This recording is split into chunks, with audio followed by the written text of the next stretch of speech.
Shavua Tov. It's wonderful.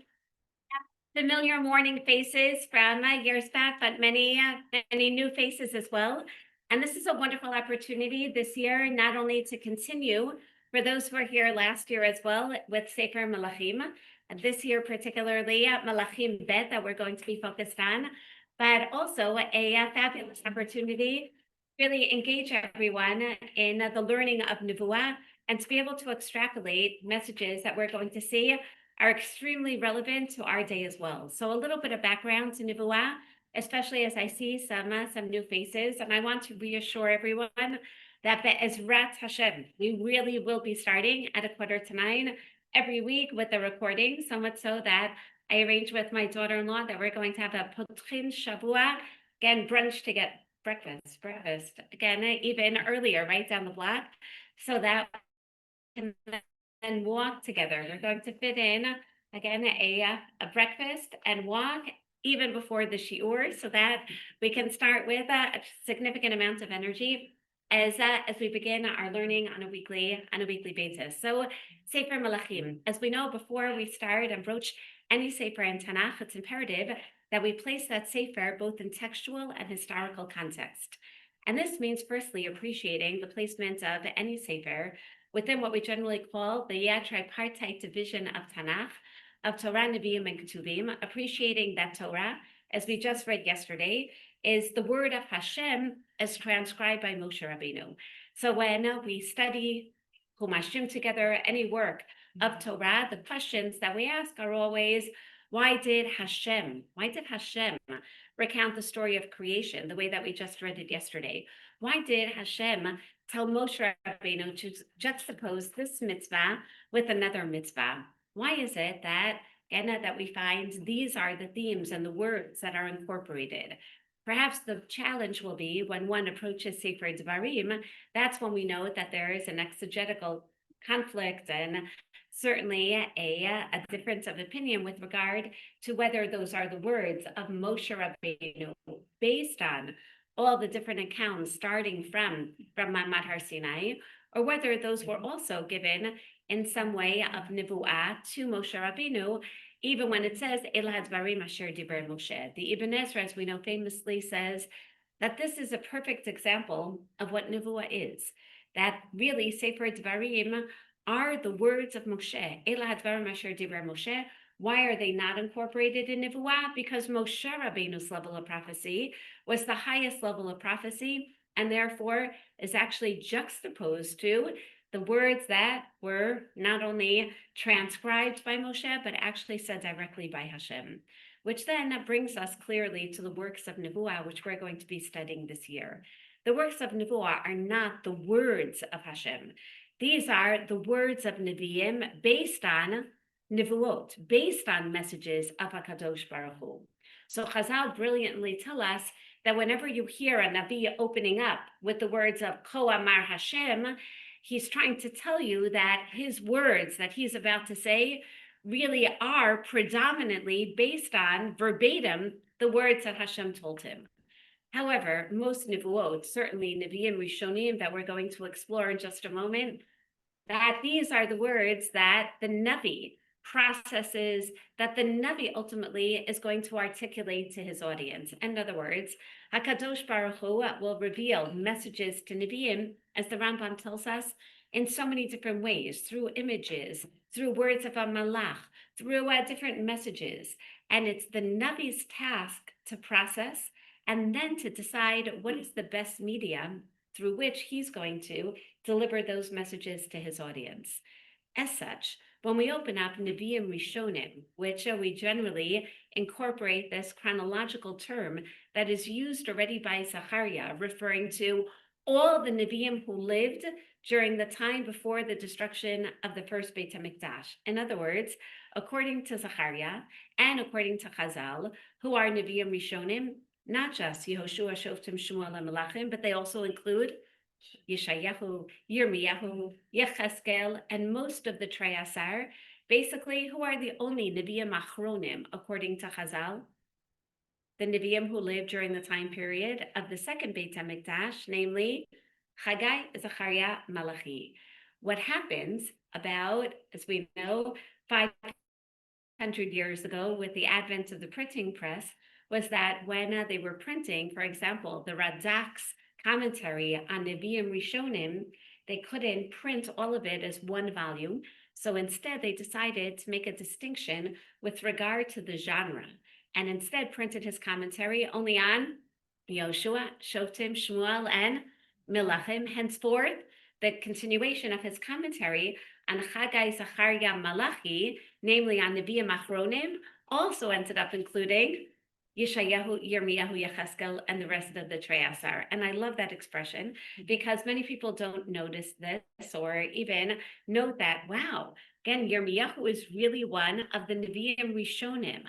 Rather, why then did we perpetuate what we'll call not this mistake, and as much as this technical decision, which isn't really a chronological decision, keeping in mind that all of these Nevi'im, Yeshayahu, Yirmiyahu, Yecheskel, Treyasar, really overlap with this time period that we're about to learn this year of Sefer Malachim?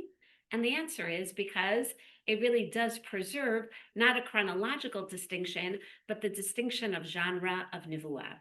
If one looks at what we call today Nevi'im Rishonim, in fact, of Yoshua, Shoftim, Shmuel, Malachim, we'll see that the style of Nevuah, the style of these messages of Nevi'im, based on what they have experienced from divine, what we call divine prophecy, is that they all choose the historiographical approach. In other words, incorporating the historical events, but through a religious lens in order to transmit timeless messages, but certainly messages for their own generation. So much so that the Gemara in Megillah Yud Aleph tells us that albeit there were really hundreds and thousands of Nevi'im that lived from the time of Moshe Rabbeinu through the time of Chagai, Zachariah, Malachi, through the end, the cessation of Nevuah at the beginnings of Bayit Sheni, only Nevuot shehutzruchu ledorot nichtavu. Only those prophets that were basically nationally oriented prophets, and only specific Nevuot that they transcribed, that they composed, only those popular compositions were perpetuated for future generations. And we understand that certainly the historiographical ones, the ones based on actual historical events, the ones that are presented in a narrative genre, those are going to be the ones that became popular soon after they actually wrote them. And henceforth, we have what we'll call all of Sefer Yehoshua, as far as we know, all of the Nevuot of Shoftim, of Shmuel, and of Sefer Malachim. So when Chazal tell us that Yirmiyahu HaNavi wrote Sefer Malachim, they don't mean that he actually wrote the Nevuot, again from, as we know, 420 years before his time period. Rather, they mean that he collected Nevuot of, for example, Eliyahu, Elisha. Again, we're going to continue to learn of the various Nevi'im, including, again, even contemporaries of Yirmiyahu, Huldah, Tzefania. He basically culled them all together, that they were already written down. Isn't that fascinating? Now, why does it make sense? And I'm glad that Cookie is somewhat surprised by this. Again, why would a Navi write down his messages of Nevuah? And the proof is that there were some Nevi'im that were very reluctant to write down their messages of Nevuah. Who is the most reluctant Navi to whom HaKadosh Baruch Hu actually has to implore of him, write down 22 years worth of your Nevuah that you did not want to write down? I'm referring to Yirmiyahu, Kol HaKavod.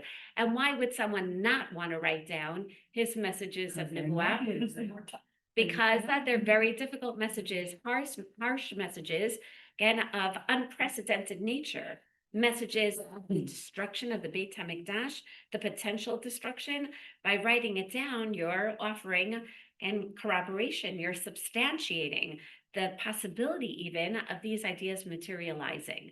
But which Nevi'im would write down their Nevuot right away? Certainly Nevuot such as Yeshayahu, or Nevuot of Sefer Shmuel, that Shmuel, and then obviously posthumously his own students, Natan and Gad, will continue to write down, which makes so much sense.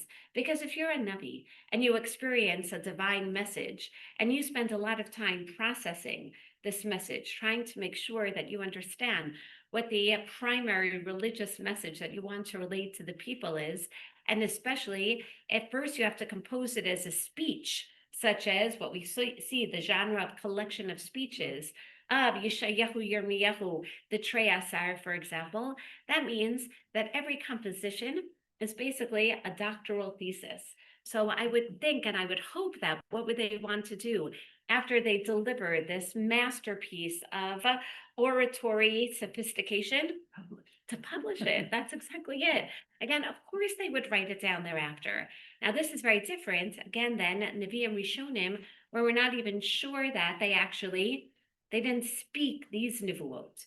In other words, these are written nivuot that they transcribed after there were conversations of Nivuah, one of the most famous perhaps in Sefer Shmuel, with Shaul and Shmuel, where Shmuel accuses Shaul for not obeying the command to wipe out Amalek.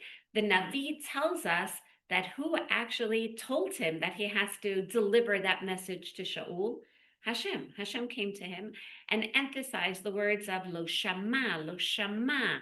Again, Shmuel, you should be sensitive to hearing the words of God. Shaul did not obey the words of God, and therefore you have to tell him this nivuah. Shmuel understood that he doesn't just want to verbalize the nivuah. He doesn't just want Shaul to hear the nivuah that he is now going to give him based on the message of God. What will he also do? He'll write it down. He'll write it down for future generations. It's not for Shaul when he writes it down. And therefore, this is always going to be a question that will come up on a weekly basis in our shiurim. Are these the exact words in what we call Nevi'im Rishonim? Are these the exact words that the Navi initially employed in speaking to his generation? The answer is we don't always know. These are the words that he decided to write down based on those initial messages for the future generations, so that we'll be able to extrapolate the strongest, again, sometimes thematic messages. They're always religious in nature, sometimes religious social, religious historical, religious political messages. And therefore, I hope you're already excited, because these are in fact going to be messages that we're privy to and are ultimately going to see just how relevant they are for our lives today. Where then, just to complete this contextual placement, when Be'ezrat Hashem, we have the zchut to continue with learning Ktuvim. So how are Ktuvim different than Nevi'im? These are no longer messages, even of prophets, based on divine prophecies of Hashem. They're not the words of prophets anymore. They're the words of multiple authors throughout generations, and even preceding the words of Nevi'im, and especially if one espouses opinions of Eov, possibly living during the time of Abraham, maybe Yitzchak, maybe Yaakov, maybe Moshe Rabbeinu, and through obviously the works of David, of Shlomo, and continuing even with Mizmorei Tehillim that we're familiar with the composition of Bayit Sheni. So these will be select works that you can imagine were debated over the course of hundreds of years, even during the years when they were initially written. For example, Chazal tell us that Shir Hashirim and Kohelet and Mishlei were not initially going to even be considered for canonization. They were not very popular at all until Bayit Sheni. So they weren't bestsellers in the time of Shlomo HaMelech, but as we know, many phenomenal artists of today as well, who only posthumously become famous, these works then became bestsellers during the time period of Bayit Sheni, and henceforth were canonized. These are ideas of not only history, not only psychological facets of education, as we find in Mishlei, not only beautiful poetry, not only messages of philosophy. Again, these are so many different messages that Chazal understood as significant to really the lifeline of the Jewish people, what is going to qualify both our law and also our lore, and as such became canonized. And as we know, by the time period of the third generation of Tanaim, these works were no longer contested. We turn back now to Sefer Melachim. And notice that I say Sefer Melachim, even though, as you all know from the title of this year as well, we're going to be focused on Sefer Melachim Bet, but by Chazal as well, in Masachat Baba Batra, and speaking not only of the authorship, but also of the order of the organization of the various works of Nevi'im. Chazal don't tell us about Malachim Aleph and Malachim Bet, nor Shmuel Aleph or Shmuel Bet. Rather, they're respectively called Sefer Shmuel, Sefer Malachim. Today, we'll even call it Sifrei Shmuel, Sifrei Malachim, but there's no distinction between Malachim Aleph and Malachim Bet, who were the ones to distinguish, not the printing press this time, but the Septuagint. As we know, the Greek translation, when the Ptolemies translated or forced the translation, as we know, in the middle of the 2nd century BCE, they're the ones who basically said, no, these really should be canonized in their canon as 2 separate works. But every translation thereafter maintains this division of the Septuagint, and henceforth it became as such in our Tanakh as well. Note, though, that I'm going to try to be traditionally consistent and actually call these works Sifrei Shmuel, Sifrei Malachim.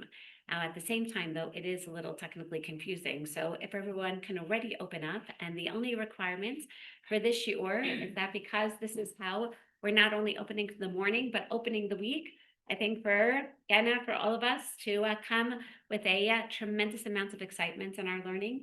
So that's requirement number 1. Requirement number 2 is a Tanakh, but I believe that we also have, I remember Ayala brought last year, and we have plenty of Sifrei Tanakh here as well. So we're already going to open up to Malachim Bet, and now we're going to start with Perek Bet. We'll speak about the placement of this Perek and a little bit of the background, but we're going to maintain this division, but at the same time, again, recognize that traditionally this is one work, which means that when Chazal speak about Yirmiyahu, again, not writing, but editing, right? Basically deciding which Nivuot are going to be written and making perhaps even some basic changes in words, maybe of later Nevi'im, deciding, as mentioned, which ones are going to be omitted, which ones not.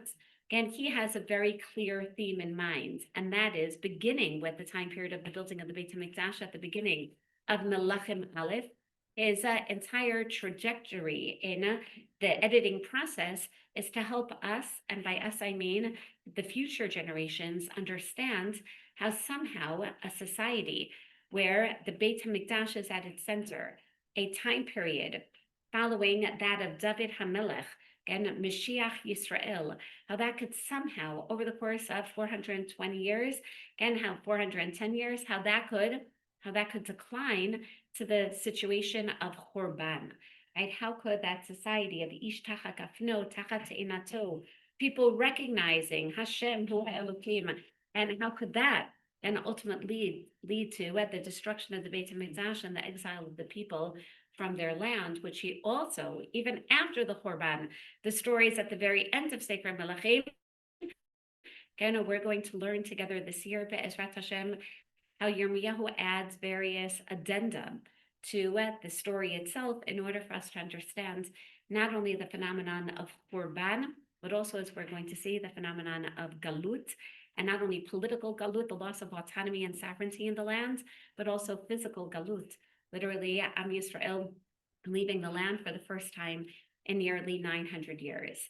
So how does Yirmiyahu compose this? He begins, as we know, and for those who have been learning together for the past 3 years, we started with the time period of Shlomo, where already we find and certain hints to problems even during, we'll call even the greatest of utopian societies, even during this ideal time period leading up to the building of the Beit HaMikdash, namely Prakim, Hey, Vav, Zayin, at the beginning of Sefer Melachim, the climax of Tfilat Shlomo at the time of the Chanukah, the inauguration of the Beit HaMikdash. And then we see, as we know, how Shlomo, unfortunately, and after this phenomenal climax, how it becomes a little downhill from there, or very downhill, basically from Perek Chet until, as we know, until the Malchut is taken away from him in Perek Yud Aleph, And as such, many parallels between the beginning of his career and the end of his career. We then continue and we see that it's not only Shlomo whose malchut is going to be taken away from him, albeit Yerushalayim is going to remain in the hands of the descendants of David, as Hashem had promised in Shmuel Bet Perek Zayin. Then we see that there is an opportunity for another dynasty to continue through Yeravam ben Nevat. And we spent many, many hours discussing 3 years ago, again, discussing 2 and 3 years ago, how Yeravam ben Nevat could have really modeled his Malchut, the Malchut of Yisrael, after this, at that point already, against smaller governments of David, of Yehuda in Yerushalayim. And unfortunately, how because of his own ga'ava, because of distorting the kedusha of time and of place and of people, and how ultimately that led to what we call today avodah zarah. Not only initially worshiping God through all different distorted manners, but then even worshiping different gods. And this not only leads to a continued divide between the worship of Yehuda, centered around the Beit HaMikdash, and the worship of northern tribes, centered around these, what are called really, again, ritual centers of Beit El, directly north of Yerushalayim, all the way to Dan. But how this is also going to cause now a significant political and really geographic divide, albeit, again, Beit El is directly north of Yerushalayim. And we discussed that it's not only a difference of worshiping God and not worshiping God, but in Yehuda, where climatically and geologically, again, we're so much more dependent on the rain as opposed to having numerous aquifers that are abundant in the northern areas of Eretz Yisrael, as we know so well. That means that as soon as the people of Yehuda start to sin, the automatic punishment is basically one of survival. Okay. Yes,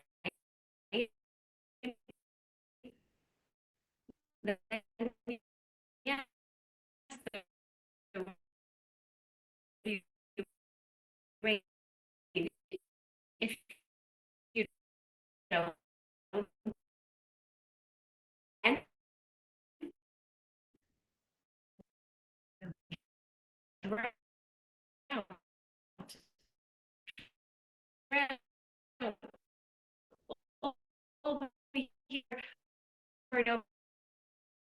you die and then for this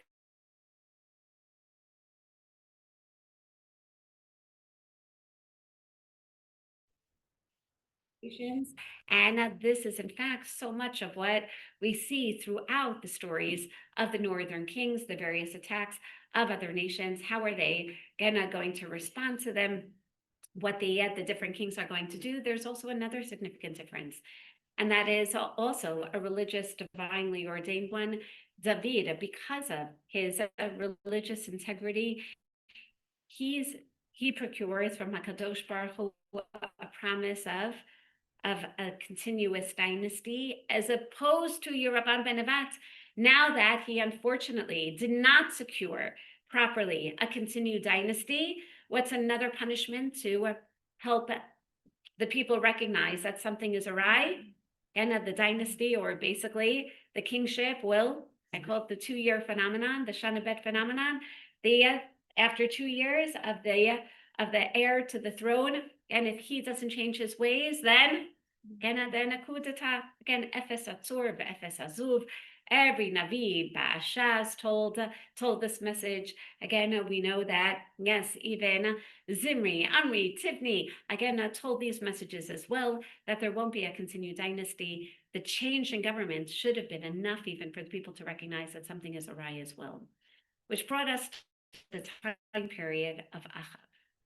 And Achav from the northern dynasty, again, keeping in mind that in Sefer Melachim, again, the Nabi then records, Yirmiyahu basically collects the Nevuot of Yerushalayim, of Yehuda, and simultaneously collects the words of Nevi'im that were given to Malchei Yisrael. So it's a composite, really, of Nevuot that were written for Malchei Yehuda and Nevuot that were written for Malchei Yisrael by the respective court prophets. Sometimes, however, this will be very confusing because the years don't always synchronize, and therefore we have to remember, okay, again, he's going back and forth. Now, by the way, why would an Navi do this? Why not just compose two separate works of Nevuah, telling us about what was going on in Yehuda and what was going on in Israel? Tension. Excellent. Again, because part of the problem that led to the Khurban was in fact the tension between the two. And one does not want to write two separate works of religious history, and perhaps giving the impression that we're a divided people, because no, this is all Bnei Israel. So when Yechezkel speaks about the bridging of the two, he's referring back to Sefer Melachim, recognizing that there was a schism, albeit there were time periods, as we're going to learn about in Jewish history, where sometimes there was greater interaction and respect between the kings of Yehuda and the kings of Yisrael, albeit, again, we will see that majority of the time was laden with a terrible tension and a tremendous rift, a religious rift, as we discussed, predominantly because of the focus in the Beit HaMikdash versus these various cultic worship sites. Back to the time period then of a conflict in Yisrael that led to the destruction of their capital established by Yerovam ben Nevat in the areas really of, as we know, of Tirza, which in Shir Hashirim is described as the most beautiful city, and to Yerushalayim, so really the second most beautiful city.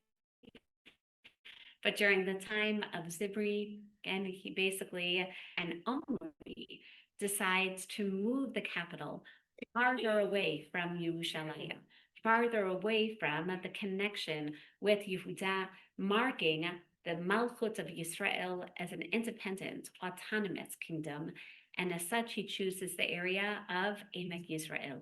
He chooses the area that we call till today, Tel Yisrael, the area of Har Shomron. And albeit, and Chazal tell us, Har Shomron, he basically chooses a center, an area that was already devoted to Avodah Zarah, to worshiping the god of Shumar. Nonetheless, the very fact that he wants a centralized place, and albeit it's a place of worshiping Avodah Zarah, but a centralized place for all the 10 tribes of the north. So he's given the credit for having a longer kingdom inherited then by his son, Achav. Notorious Achav, the most notorious king of Malchut Yisrael, by virtue of the fact that not only does he perpetuate Avodah Zarah, but he actually nationalizes Avodah Zarah. For the first time in Am Yisrael, he basically, through his alliance with, as we know, with Tzor and Sidon, with Izebel, the princess of Tzor, he is going to change the culture of Am Yisrael. So it's not a Torah, or what we would call today a Jewish culture with, again, with secular nature. But no, he basically nationalizes the secular nature. Again, we discussed this at great length 2 years ago. Again, he basically, excellent, and last, thank you. For those who were here last year, he basically changes the entire culture. And again, albeit he is going to be the one to really bring Am Yisrael to the greatest depths of religious decline. Chazal tell us that, strangely, his malchut continues for over 50 years by virtue of the fact that he does succeed in unifying Am Yisrael, in militarizing Am Yisrael, in seeking economic profits for Am Yisrael.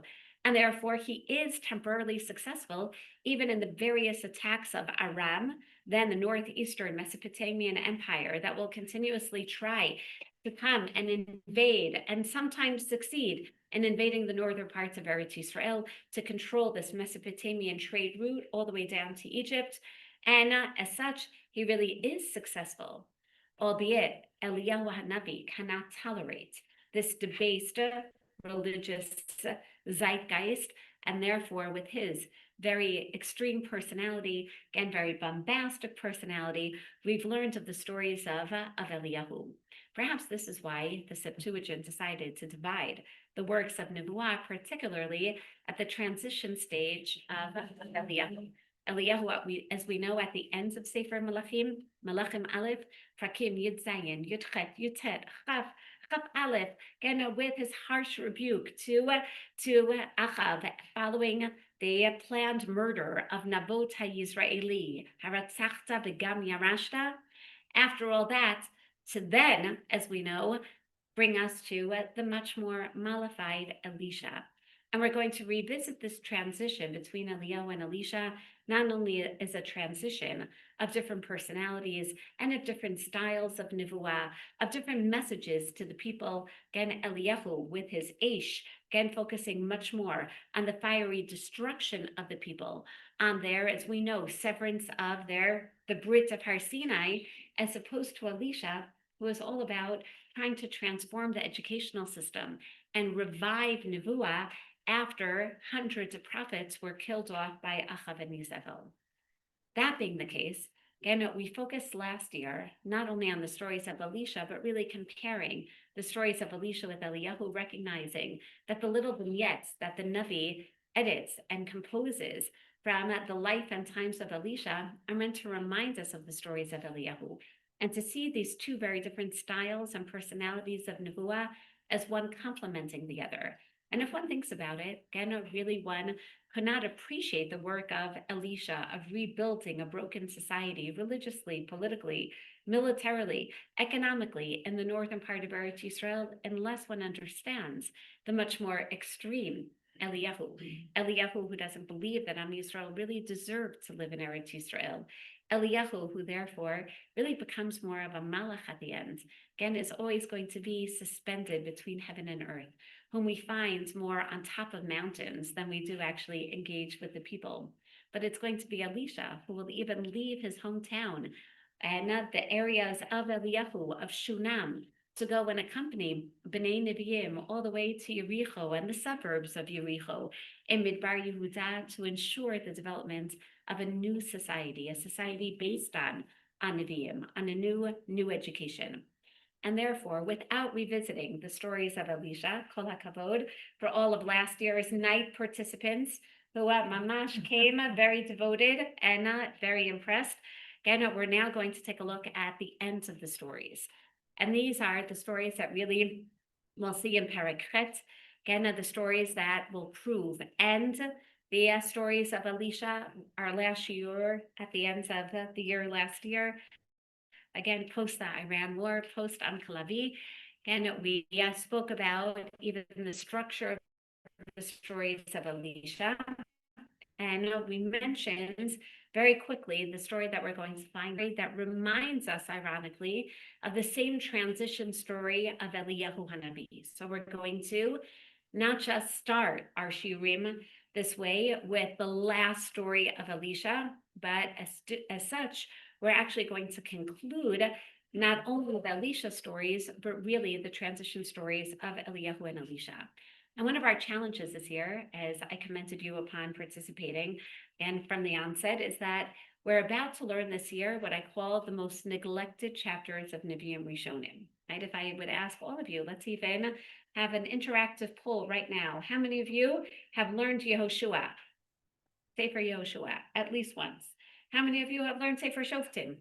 How many of you have learned all of Sifrei Shmuel? How many of you have learned, you remember Sefer Malachim, again, stories of Shlomo, stories of Rechavam, Yeravam, Asa, Basha, excellent, right? Eliyahu, Elisha. You just learned. That's right, and we learned it. We learned it in the Women's Bay Midrash as well. How many of you remember events, Anna, from Sefer Malachim Bet after Perek Chet? Can anyone even tell me any stories, any names, any kings, any queens? Any prophets? One that stands out is Atalia. That's right. So that's why I maintained the name of last year. Again, we're going to hear, again, stories of primarily prophets, kings, and queens. That's all we hear about. But if I say prophets, kings, and queens, if I say prophets of Sefer Malachim, everyone, please yell out, prophets of Sefer Malachim. So go back to Shlomo HaMelech, who was his Navi HaMelech, his court prophet, who basically composed all the Nebuot of Shlomo. Achia Hashiloni, just to remind you. But wait a second, he's the same one who strips the Malchut from Shlomo and then Rechavam, and he becomes the Navi HaMelech for Yeravam, especially because he's Shiloni, he's from Shiloh, he's from the north. So then Shmaya HaNachelami. Please just nod your heads because we do. And he becomes the core prophet for Rechavam. And then as we continue, we don't always even hear, and we were bothered by this. We have to open up Sefer Divrei Hayamim to know who gave Rechavam and Asa their very harsh rebukes.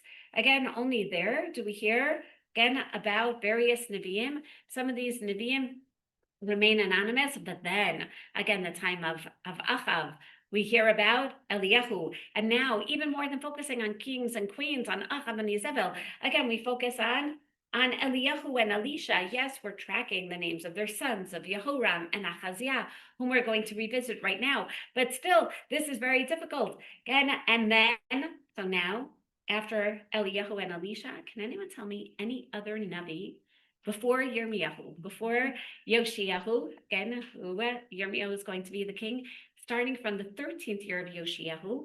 So we still have, again, over 250 years left of Sefer Malachim, again, where we are right now. And yet, can anyone tell me a single Navi other than Yirmiyahu? It's going to be very problematic, again, which is why it's a good thing that you're here this year. And in addition, so someone said that they remember Atalia. Atalia, notorious queen. Again, we're going to learn about her story coming up very soon. Any other kings? Let's try the kings. Kings after Achav, Achaziah, Yehoram. Menashe, okay, notorious king of Yehuda, excellent. Any others? You can choose, Yehuda or Yisrael. Which one? We have so many. Example, I heard you say Yishai, you said Yoshiyahu, Yoshio the king. Again, he's going to be at the end. Anyone before Yoshiyahu?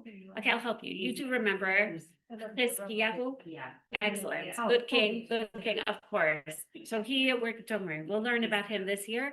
But people forget about the context, and they forget about the stories, and they forget about the Nevi'im. Sometimes the Nevi'im will be mentioned, sometimes the Nevi'im won't be mentioned here, which means that we're going to have so much fun this year, because during the same time that these historiographical Nevuot are written, there are also Nevi'im who are literally delivering national messages through the government, through the kings, and they're delivering speeches of Nevuah that we haven't really seen so much before. And which means that we're going to see that the time periods of Yeshayahu, 150 years before Yirmiyahu Hanavi, again, those are going to overlap with the stories here. So albeit you're not going to hear the more, we'll call them poetically oriented speeches of Yeshayahu, but will Yeshayahu be mentioned in Sefer Malachim? Of course. He's the Navi HaMelech for Uziyahu, Yotam, Achaz, and Chizkiah. I should hope that some of his Nevuot appear in a historiographical writing as well. Again, we're going to try to see through learning sections of Treasar who perhaps could be these Nevi'im who are living during difficult times, such as Menashe. So with that introduction, we're now ready to finally start with Perek Chet. Again, both starting and concluding the stories of not just Elisha, but Eliyahu and Elisha. Elisha diber Ela Haisha Asher Hechia et Bina. Again, we're in chapter 8 of Malachim Bet, Pasuk Aleph. What doesn't yet appear on your sheets, and you'll see why. And Elisha spoke to the woman whom, again, he had revived her son. Who remembers what story this is? And this is the Isha Shunamit who appears towards the earlier stages of the Elisha stories. Again, beginning in Perek Daled, where we saw two stories of women who, one whose children's lives were on the line, the other who, again, doesn't have a child, but then whose life is also on the line, whom Elisha saves all of them. So here, from the very first pasuk, we have a sense of the Navi revisiting his own stories. Right? Clearly, the story doesn't happen here, and yet it's a way of concluding the miraculous stories of Elisha. He speaks to the Isha Ha-Isha, we already know, the Isha Shunamit, whose son he had revived, Lemor Humi. Ulechi at uveitech, v'guri basher taguri, ki kara Hashem larav. Now, for those who remember the story of the Isha Shunammite, she was the one who initially deflected the initiative of Elisha to offer her, to grant her a child. B'toch ami anochi yoshevet. She is a very distinguished person, a woman of means. And as such, the fact that Elisha tells this respectable woman, a woman of means, that she should leave the city of Shunam because now there's going to be a Ra'av. So firstly, who does this remind us of? When was the last Ra'av that we heard about? One could argue the Ra'av Eliyahu that Eliyahu initiated. However, for those who remember the stories of Elisha, we saw that there are B'nai Nevi'im who are of literally the indigent classes of society. It seems that together with the focus of these very difficult time periods of battle after battle of Aram, we began the stories of Elisha with actually the battles of Moab against Yehuda and Yisrael, where Yehoshaphat will join again with Ahaziah, the son of Achab, in order to deflect some of these enemies, some of the infiltrating enemies.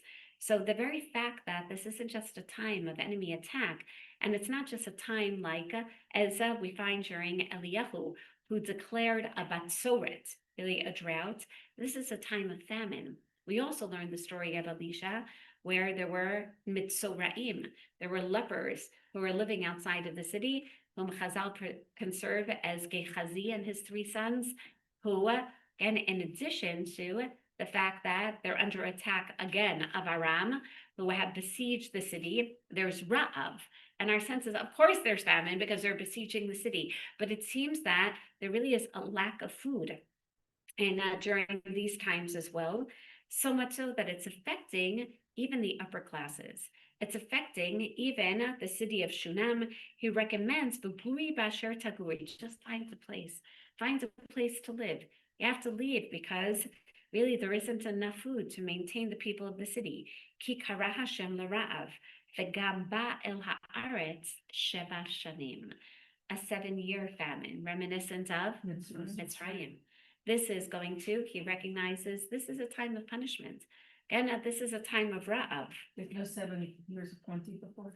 Exactly. Thank you. As a matter of fact, what was before? So if you remember, the stories right before was the story of the Arba Mitzoraim, where then Elisha had promised, don't worry, you're going to see how the food prices are going to go down. They'll go down.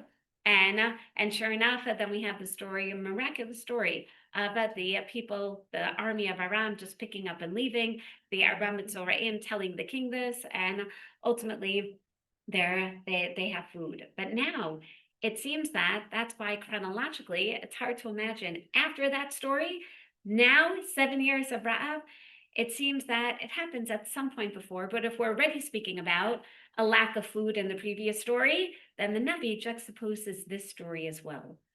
And this is a story where a Ra'av of 7 years, that means that things are still awry. And certainly with regard to, as we know, worshiping Avodah Zarah, that was still perpetuated by Izebel and her sons.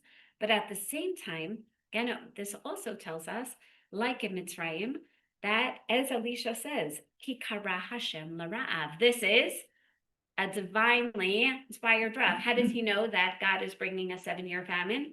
He's a Navi. But wait a second. Last time, Eliyahu brought the famine, and Hashem had told him after 3 years to stop. What question obviously do we have? So why doesn't Elisha, who knows about the famine, why doesn't he try to stop it? And we can only imagine from what we know about Elisha that he does. I'm sure Elisha tries to stop the famine, knowing Elisha. Well, wait a second. This is a perfect ending for Elisha.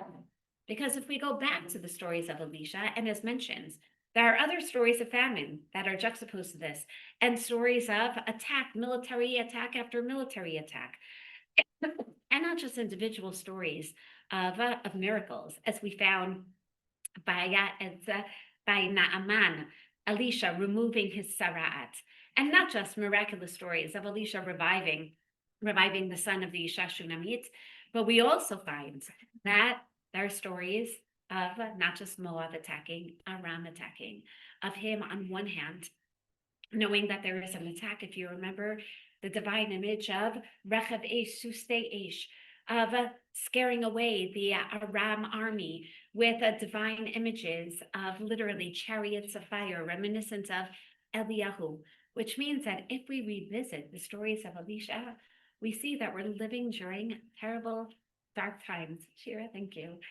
What a wonderful daughter. Baruch atah Adonai Eloheinu melech haolam shakol miyevet baro. And we see something remarkable, and that is that this concludes one of the darkest time periods in Jewish history with regard to literally travesty following travesty, military and agricultural travesties to the Northern Kingdom, together with the social breakdown that we've been exploring. This is the Navi's way of saying that his function was not to stop these punishments. His function was to still maintain some sense of protection, of guardianship, of mentorship for the people during dark times. Elisha becomes the Navi who reminds us that even when there are difficult situations, when there are situations of war, when there are situations of hostages, when there are situations of famine, when there are social challenges within the people, that we can't always, and it prevents those divinely inflicted phenomena. But what can we do? Help in small ways. Beautiful. And that's exactly it. We can protect one another. We can help even on a basic social level, which are so many of the stories of Elisha. And that's exactly it. And What they does had he to do be now? involved in most of the miracles. Also, Beautiful. it was like Oh, the opposite of fantastic. Eliyahu, who went on the mountain and, said stop the famine or break the famine. His was like, he always gave them jobs to like. So much nachat right here. That's exactly it. Then why is it That's a common theme, kol hakavod. The common theme in all the Elisha stories was to ensure the engagement of the people. Someone's axe fell in, okay, so then you throw in again the metal in order for the axe to come up. Jug. You have to be exactly. The woman has to take the jugs and fill them up with oil in order for the bounty to then be procured. Excellent. Kol hakavod. So why doesn't Elisha do more? Why isn't she staying to do something? So let's take a, what does he mean then when he says, go the gambal haaretz sheva shanim? One can argue, firstly, the very fact that he's encouraging her to leave, meaning this is his attempt of salvation. So yes, meaning that would be what you inherited, but what if you couldn't maintain your homestead? And that's exactly it. He doesn't mean forfeit your land forever. And we know that her husband was a farmer, right? The son fainted in the fields, but rather, I want to take care of you. And therefore, I'm encouraging you to leave just now, for now, just find a place that has some food, because this is going to be a very difficult route. It doesn't pay to stay on your homestead for the next 7 years if it's not going to yield anything. Now, clearly, why does he turn to her, the Isha Shunamit, whom you already know is a very respectable person in society? She's also a provider. Beautiful. So if the provider leaves, Then and the if the people might be aristocracy leaves, then basically all you have to do is go to the bourgeois society. Again, he's hoping that, and if you leave, everyone else will know to leave as well, and they'll recognize that there is no reason to stay in your nachala right now. Everyone just has to find a place to live. But doesn't this remind you in a negative way of the way Elimelech has been? Excellent. Now notice what he says. He tells her taguri, guri basher taguri, which and Chadi's right, because that sounds live wherever you can. Live which may include Hutzlaretz. Oh my, how could this be? Now, just to give Elimelech a little credit, again, when is he killed off? He's not killed off when he leaves. He's killed off again by Yeshiv. Again, when instead of it being Lagur, like Yitzchak, Lagur Bigrar at a time of Rav, he decides to settle there. And the same with his sons. Again, one can argue they're not held culpable for the move, but they are held culpable once they marry. Once you marry within the locals, within the Moabite people, that's a statement of we're here to stay. We want to raise our children in Chutz La'aretz. Now I'm going to say it in a very harsh way. Once you decide to raise your children in Chutz La'aretz, not with the plan of, we're on shlichut or, we need some money to live in Eretz Yisrael. So this is a 5-year plan. No. When you choose to stay and raise your children there, then, okay, well, you all know the continuation of Ruth. Okay, pasuk bet, vatakam ha'isha, vataskid bar isha Elokim. And because he's an Ish Elokim, which we're also going to see throughout Sefer Malachim, is not only a term that was incorporated by Elisha, and it's also used by Eliyahu and Ish Elokim throughout Tanakh, also Moshe Rabbeinu, sometimes called an Ish Elokim. It means someone who manifests himself as a man of God through miracles. So sure enough, she knows. He was the one who revived her son. Again, Vatas Kibar Ish Elokim, and she knows that he acts as an agent of God, and therefore, Batelechi Ubeita. Sure enough, what does Ubeita mean? Not just her son, but the broader family clan. They all left. Vatagar be'eretz plishtim sheva shanim. And where are they going to go off to live? Just like Yitzchak in Eretz Plishtim. Now, is that Chutz La'aretz? This is Aza. Aza. So the question of today, she goes off to live in the area that isn't really so settled, which you can imagine, is this one's first choice of a place to live? Definitely not. And no, unless you're, a diehard settler, and that's exactly it. Mama. There's no grains on land. So that's let them try to exactly it. live off the water. Which also, though, if that means that there's food in Eretz Plishtim, then it's very clear to the people that who's being punished, that it's a problem in Eretz But I Yisrael. want to make note, there's so many active words here. She really listens Beautiful. to the Navi. Betacham 100%. beta'as, betela, betagar. Beautiful. What we call rikus pa'alim, the concentration of verbs, meaning just as was mentioned, part of the Elisha stories is to engage the people and make sure that they're going to be active. And not only the activity of the people here, but where is Elisha in these 7 years? So again, just to underscore, that's not his job. What do you think he's doing over the course of these 7 years from what you know of Elisha?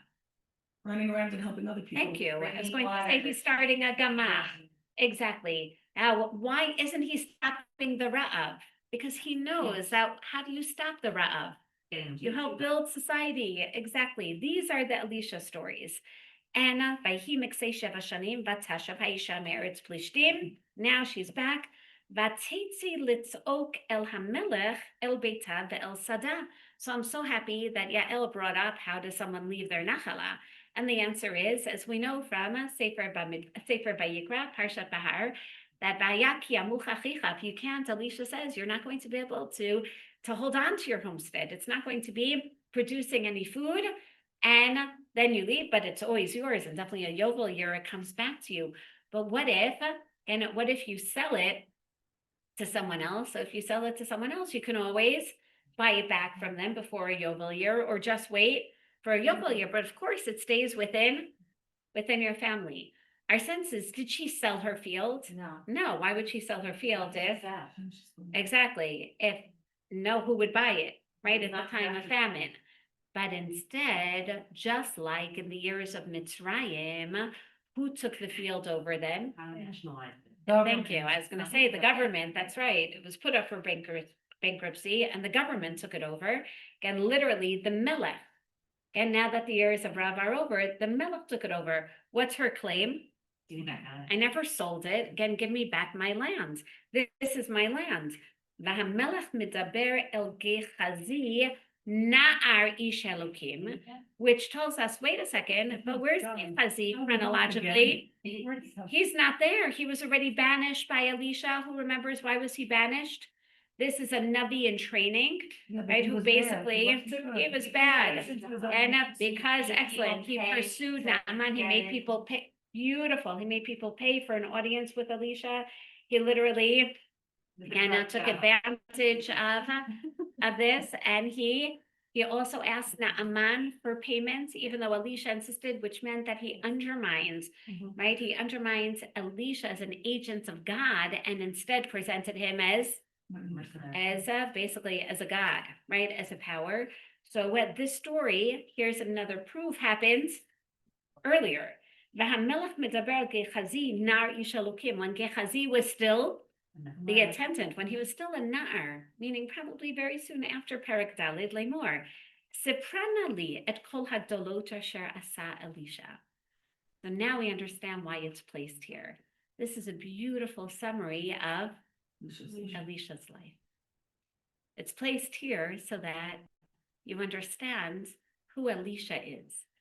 If last year we really focused on the Elisha stories, the Nevi is telling us that Elisha was someone who took care of everyone, not just for big miracles, procuring children, machayim meitim, no, to make sure that people could survive. And that's number one. And that's why the king says, tell me about Elisha. I mean, he already had a reputation.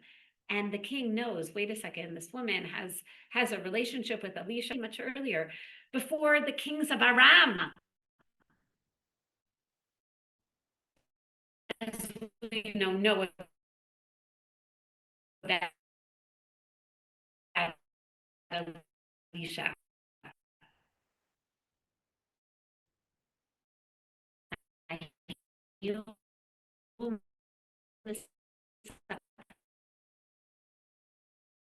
So what witnessed, again, she's the one who was able to have Elisha and bring her child back to life. She's screaming to the king.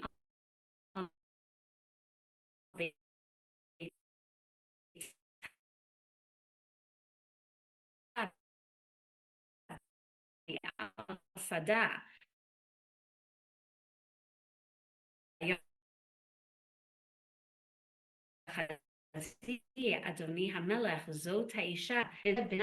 Somewhat. Does anyone remember again a story of Zot Haisha v'zeh bina, who died and is alive?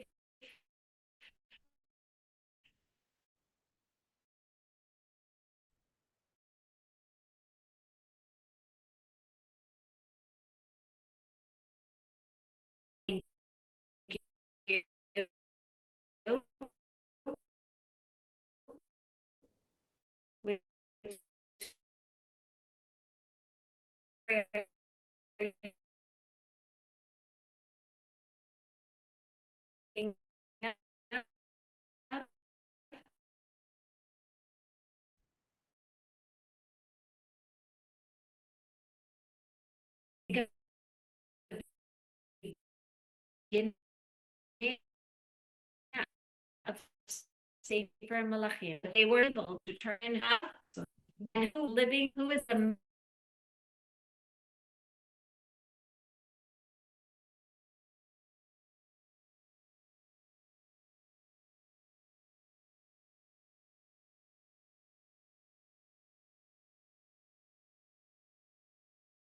Zot Haisha bet bina asher hachiyah Elisha.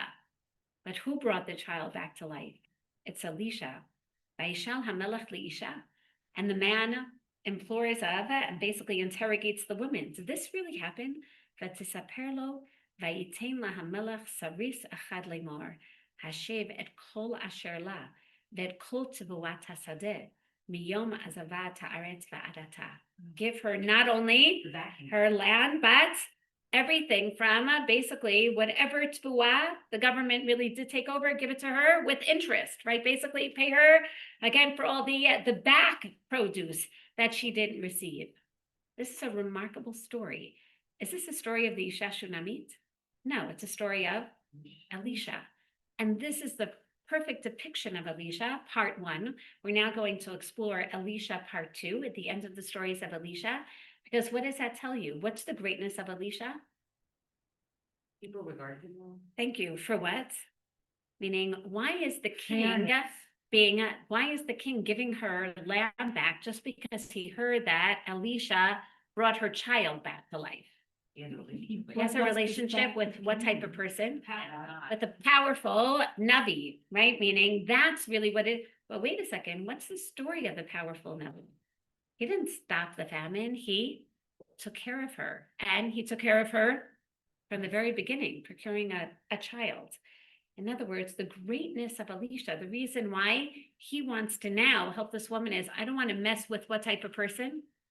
Not just a person who brings dead children back to life. I don't want to mess with someone who takes care of you. That's right. And takes care of you and through divine powers.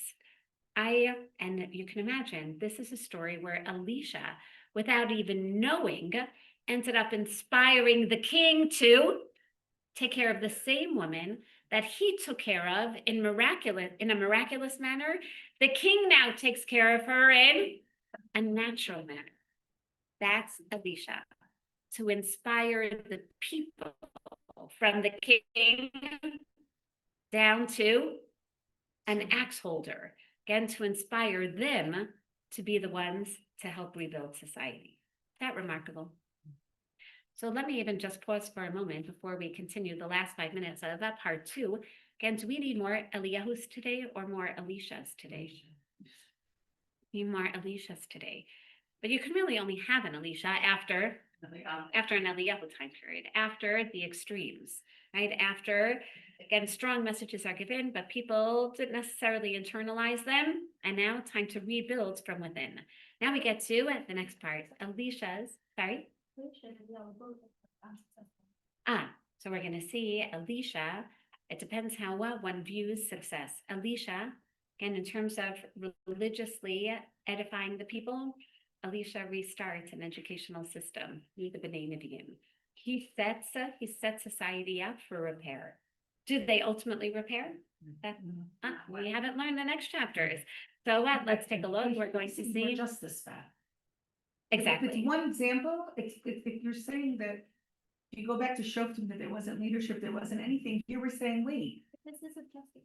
If Right. it's only for the person that Elisha has protected, but it's not justice. Ah, If it's only because they excellent. trusted that, then it's. But I feel like this is an example of what he did at the Exactly. time, which extrapolates to the whole society. Beautiful, meaning these vignettes of Elisha are stories of individuals that really express his general work for the entire nation. Meaning he's not, and that's why it's not just the Isha Shunamit, it's also the Isha who's married to the Ish Yirei Hashem, the Ovid Hashem. So these were themes that we discussed last year, that they're really vignettes that bring us something broader to life.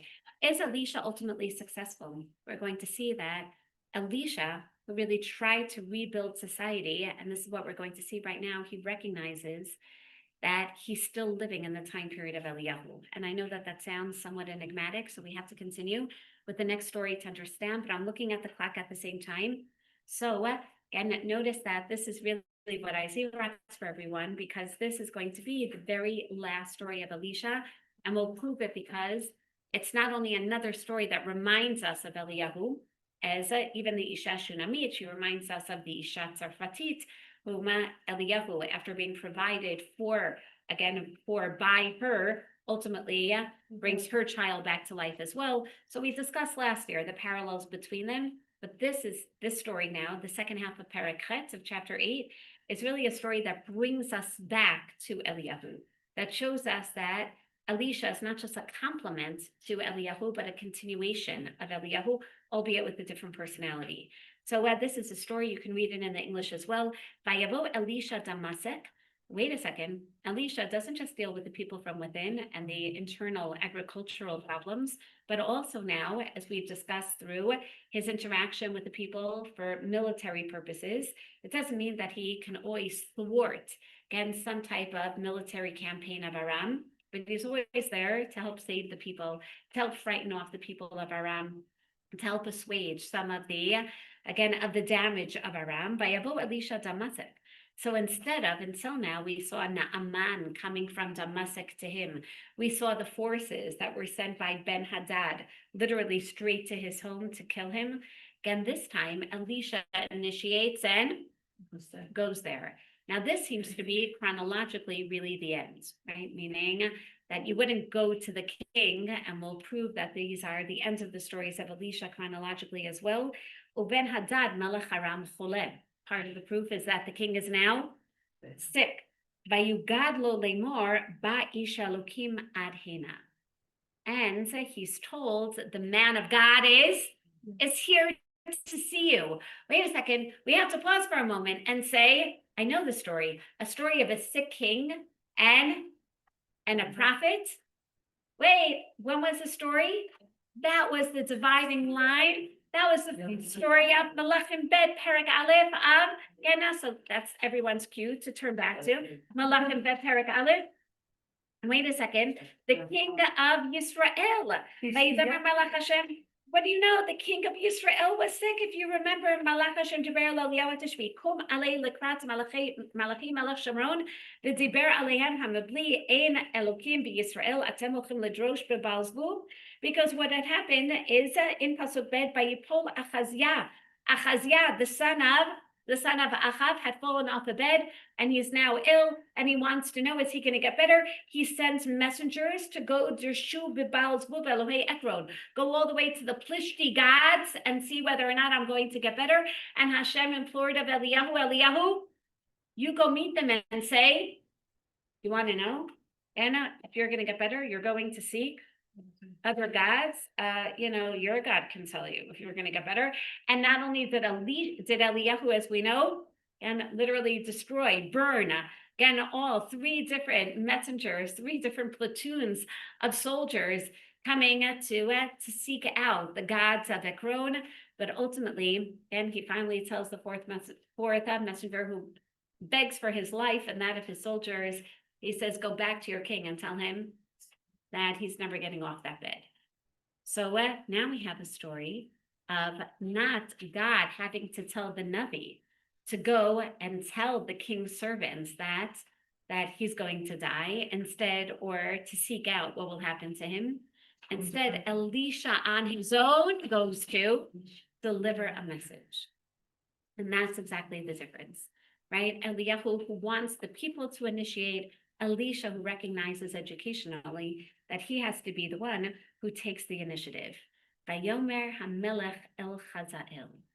But instead of addressing the king, known as Ben Hadad, instead he addresses Chazael, who is the Sar Tzava. He's the military general for Ben Hadad. And with this, I keep you in suspense till next week, Be'ezrat Hashem, as we conclude the stories of Elisha, as we continue with kings and queens and prophets, and try to understand what messages we may extrapolate, not just from these stories, but from these divine messages of Nebuah till today. Shavua Tov. Yeah, And thank so- you.